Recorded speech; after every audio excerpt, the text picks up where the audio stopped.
When my day begins, I go by my window. Why look? It is my home, Africa. My feminine life is reaching a better dawn. My smiling eyes are reaching a brighter tomorrow. I produce charity. I produce virtue. In my charismatic castle, I walk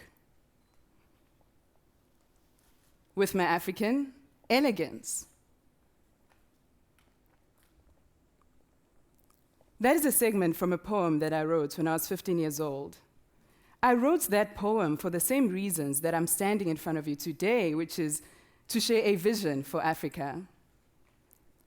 I'm in the first year of my MBA at Stanford, among the few who has emerged from the poverty-stricken parts of South Africa, born into the world during apartheid, long before anyone knew who Nelson Mandela or Desmond Tutu were. Yet, despite this seemingly humble beginning, I've always had a sense of pride about my African heritage. I am someone who chooses to ignore the challenges, and instead, I focus on Africa's unimaginable potential.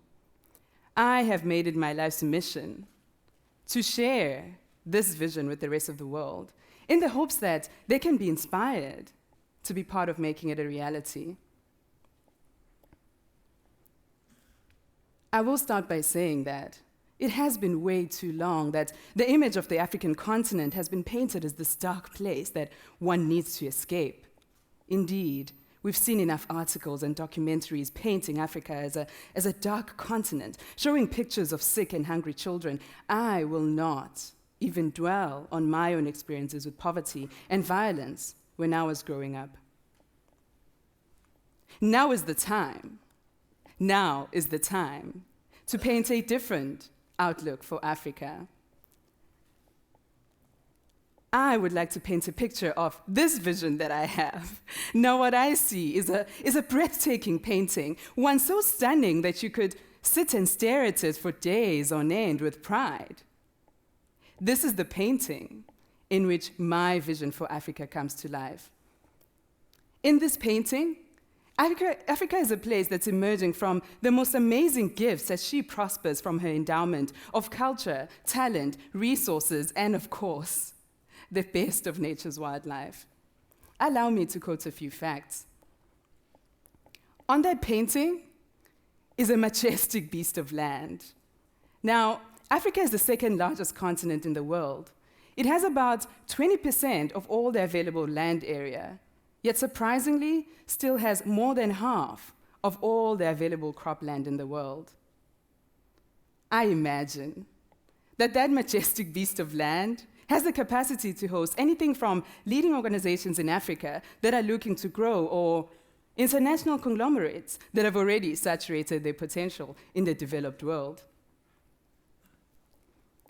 If you look at the heart of the painting, you see the people. Now, 1 in every 7 people in the world is an African. That's over 1 billion people. 1 billion people. People get surprised to hear that half of Africa is already urbanized, or that there are as many cities now in Africa as there are in Europe. You know, projections show that in less than a decade, the African consumer alone is expected to add about 400 billion incremental spending into consumer goods industries. Honestly, I can go on and on about the facts, but if you start looking at any of the African economies for their individual merits, you'd be surprised at the distinct potential that each and every one of them has. In fact, pick any statistic that you want, and all the facts are converging on one central theme. African economies are taking the lead. Now is the time. Now is the time. Now is the time. These are the words that Dr. Martin Luther King Jr. repeated over and over in his speech in 1963 when he was one of the advocates for the American dream. Thanks to efforts by him and many others, people have moved their lives to be part of the American dream, or better yet, be inspired to realize their own dreams. Through this vision that I've painted for you today.